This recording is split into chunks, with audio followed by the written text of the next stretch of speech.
Legal, a gente já falou sobre Helm, então a gente já entendeu os conceitos sobre o que é o Helm, como é que ele funciona e qual que é a ferramenta, né, que a gente está utilizando. Agora a gente vai falar um pouco mais sobre os charts, tá? O que são os charts? Os charts, eles são a nomenclatura que a gente dá no Helm para um pacote, tá? Um pacote, ele pode ser uma ou mais aplicações juntas, tá? E aí você pode agrupar essas aplicações em um chart. Então vamos supor, um chart ele pode ser uma aplicação só, por exemplo, o nosso front-end, ou ele pode ser o nosso sistema inteiro, já que, por exemplo, o nosso front-end depende do nosso back-end, então a gente pode criar uma dependência entre essas duas aplicações, e quando a gente fizer o deploy, ele vai fazer o deploy das duas aplicações de uma vez. Isso é um chart, então a gente cria um chart para a nossa aplicação, tá? Os charts, eles são simplesmente pastas e alguns arquivos definidas mais ou menos nessa estrutura, tá? Então, quando você entra, né, quando você instalar o Helm, a gente vai criar esse chart também, você dá um Helm Create, o nome do chart, ele vai criar lá, né, toda essa estrutura que você está vendo aqui. E o que é essa estrutura, né? Bom, a gente tem alguns arquivos principais no chart, e o principal deles é o chart.yaml, que é como se fosse, por exemplo, no caso do Node.js, o package.json, né? É o arquivo principal que define o módulo. É lá que vai ficar o nome do módulo, a versão do módulo, descrições e tudo mais, tá? Além disso, você tem o arquivo values, o values.yaml, a gente vai falar um pouco depois, mas é onde a gente vai colocar as nossas variáveis, é lá de onde a gente vai buscar os valores para poder popular no nosso template. E aí, todo o resto, né, a gente pode colocar dentro da pasta templates. E o legal do Helm é que você pode simplesmente pegar o seu arquivo manifesto atual, sem mexer em nada, um arquivo YAML normal, e colocar ele dentro da pasta templates e rodar o Helm como se fosse um package manager normal, e ele vai funcionar, ele vai fazer o deploy da sua aplicação normalmente, tá? Então, a grande vantagem que o Helm traz, principalmente para algumas coisas, para aplicações desse tipo, é que você consegue fazer uma migração muito rápida entre uma aplicação que não está no Helm e uma aplicação que já está no Helm, que é um chart do Helm, tá? Basicamente é só você ter o arquivo chart.yaml, que é o resto, tudo dentro da pasta templates, ele já identifica como um chart.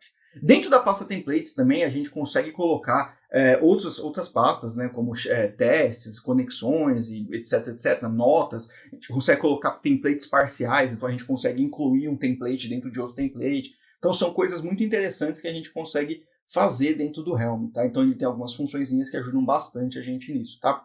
Fora isso, a gente também pode criar charts dependentes. Então dentro da pasta charts a gente cria outros charts que são dependentes desse chart.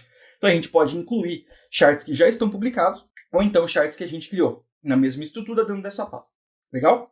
Bom, essa é a estrutura do arquivo chart.yaml. Se você for ver bem aqui, né, essa daqui é a versão que o Helm ele faz o output quando você cria um novo chart. Ele vai te dar esse output aqui. Então, você tem uma versão da API, você tem um nome, você tem a descrição, você tem o tipo da aplicação, você tem as versões, você tem a versão da aplicação em si. Então, tudo isso está colocado no chart.yaml. Então você tem a versão do chart, a versão da aplicação e tudo mais, tá? Você pode gerenciar tanto por aqui, ou se você não tiver esse sistema de versionamento, você pode versionar em outro lugar também, tá? E aí quando você instala, é importante você definir isso, que o nome do seu chart, o nome que está escrito em name ali, vai ser o nome que vai ter o seu chart. Então a descrição vai ser o que vai aparecer para o pessoal quando alguém for lá e pedir a descrição do seu chart, legal? E aí a gente tem um arquivo values. Você pode ver que os dois arquivos, eles são arquivos YAML, e os dois arquivos, eles são bastante simples. Você vai só listando o que você tem, e aí você já tem uma definição. No caso do values, ele é um arquivo de variáveis. Então, a gente tem uma variável, toda chave aqui é uma variável, exceto chaves que estão, por exemplo, escopadas desse jeito aqui, ó. Essas chaves, elas são escopos. Então, dentro de service, a gente tem type. Você pode acessar ele como se fosse um objeto, tá? Então, service.type ou service.port, etc, tá? E aí a gente tem uma série de coisas que a gente pode substituir. Vocês estão vendo aqui algumas coisas que já são familiares, certo? Então, por exemplo, o min réplicas, max réplicas, o hosts que a gente usou lá no nosso ingress, as anotações. Então você pode criar uma nova anotação aqui dentro, você pode incluir essas partes dentro dos seus módulos, você consegue incluir as suas partes, essas partes, né, essas definições dentro dos seus arquivos manifesto, tá? Então você consegue usar isso aqui como se fossem variáveis, como um arquivo de variáveis, ou então, como a gente vai ver, a gente consegue também sobrescrever essas variáveis com valores direto na linha de comando, tá? Bom, e aí, como é que funciona esses templates, né? Como é que a gente carrega esses dados no template? Isso aqui é um exemplo de um template, isso aqui é um exemplo de um service. Você pode ver que o desenho, né, a ideia da aplicação inteira, ela é igualzinha ao manifesto de um service do Kubernetes normal. Então a gente tem API version, a gente tem kind, metadata, é igualzinho. O que muda são os valores, tá? Então a gente está colocando aqui, ó, eu quero incluir esse full name aqui. Então as labels, eu quero colocar aqui, ó, todas as labels aqui que estão dentro do demochart.labels, né? E aí eu quero que ele indente esse valor para 4, eu quero 4 espaços ali, porque é YAML, a gente está trabalhando com YAML. Então a gente tem funçõezinhas também dentro daqui, né? A gente tem funções como, por exemplo, required, default, a gente tem funções de template, para você colocar um template dentro de um template. Então, são coisas muito interessantes que a gente pode trabalhar por aqui, e aí você consegue transformar a sua aplicação num negócio muito mais dinâmico, tá?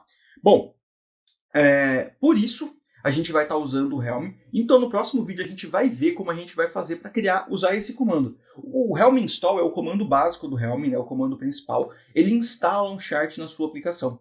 Então, basicamente, o que você faz é, você executa esse comando, passando o nome do chart, ele vai procurar o chart localmente, se não existir, senão ele vai procurar nos repositórios que você tem identificados, né? E aí vai baixar esse chart e vai fazer com que ele seja instalado na sua infraestrutura de forma simples e rápida. Legal? Bom, a gente vai ficando por aqui, e aí no próximo vídeo a gente vai ver um pouco sobre como instalar o Helm e como que a gente consegue criar o nosso primeiro chart. Então, até lá!